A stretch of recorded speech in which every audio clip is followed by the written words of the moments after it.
Let's move on to the topic that me and Thomas wanted to bring up with you guys today. Let's do it. Yeah. Well, let's start with the question, right? So, if someone were to come up to you and say, "You sound like so and so band," Yeah.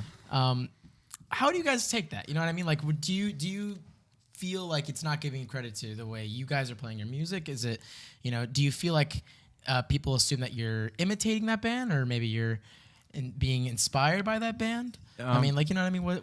What's that line? I think, well, it all comes down to your own sort of like, I don't know, your confidence in yourself. And the reason I say that is because when we first started playing live, when it was the Chad Avery experience, as my friend used to like tease me with, made me feel really bad about it. But people always used to compare the music to Mac DeMarco a lot. So I was like really scared about wearing hats or like or like any cigarettes or any denim on stage. Yeah. Having dungarees. I watched you burn those overalls once. It was crazy. Yeah. So I had like a moment where I burned my overalls. But yeah, so I used to get really self-conscious about that. And I was like, am I ripping off Mac DeMarco or whatever? Yeah. But then I was just kind of like, I like Mac DeMarco. I'm not really trying to sound like him, but I don't know. Like, you just kind of got to know that you're coming from a good place and you're not, maliciously trying to steal something from somebody. Mm-hmm. Right.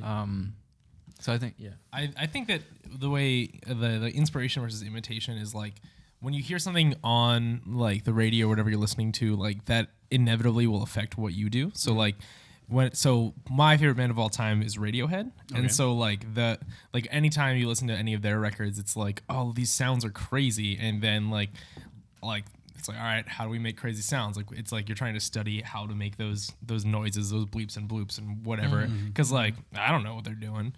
And so whenever anyone talks about like imitating someone, I think it like the goal is never to like, oh, we should make this song sound like blank. It's always like, we all listen to different music in the group, and all of our influences culminate into a unique thing.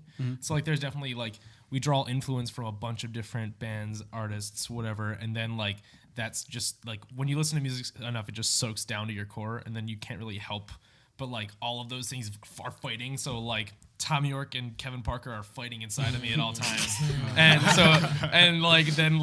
whatever pops out, and like Pete Townsend's in there just like doing some crazy stuff which too. One's the angel and which one's you don't really know. And then there's like Miles Davis is hanging out too, and you never know. So it's really like they're all like in their own internal organ. Yeah, like the organ thing. Like maybe Miles Davis is my spleen. I don't know. But I think like referencing a specific artist or like even a specific song, it's just kind of like shorthand for getting on the same page with your bandmates.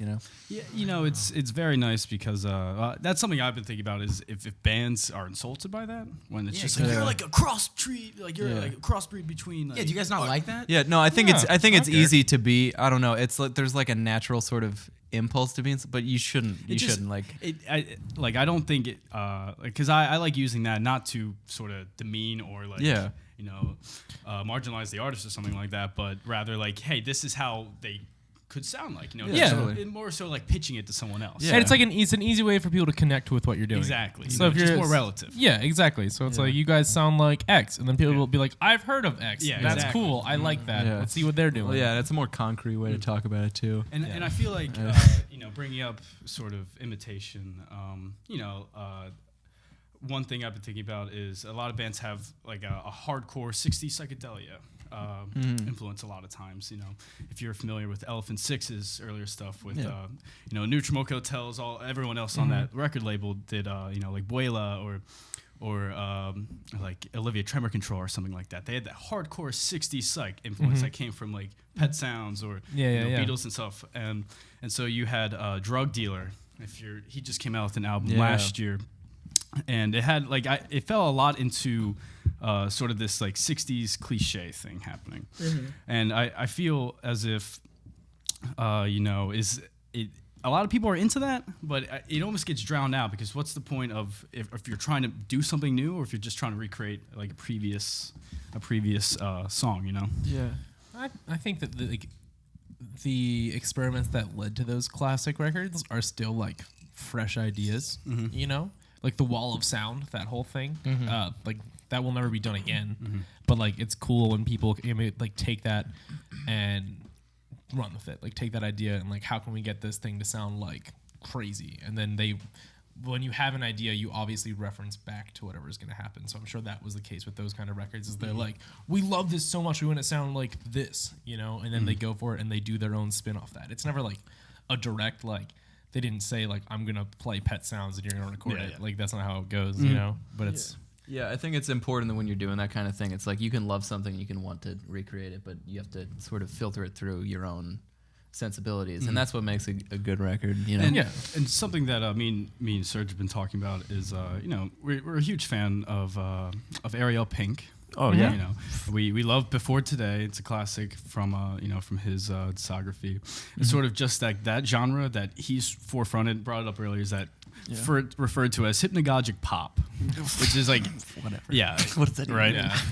I love it. Is that a word? Well, it's weird because you know a lot of vaporwave artists could even fall into this, which is a strange genre where it feels like it's from the '80s, but just a part of the '80s that no one knew about. Yeah. You know, where like it sounds like it's from there, but it's not sort of it doesn't feel try hard about it. You know? Yeah, and it's like thinking about like one of my like influences, especially when I was in like high school and like growing up, was Joy Division. And like thinking about every band ever that has sounded like Joy Division, you know, like it's a very like that's what that sound is, you know, like that's what it is. And then people do that and people are like, oh, you sound like Joy Division, but they do their own weird filtery take of that because like no one's gonna be the same. And like I like a lot of jazz, like I listen to Snarky Puppy a lot, but like I can't play as well as they can. So like I try to, but it's not as good, you know. So then I just do me. Yeah. That's what happens, you know. You end up.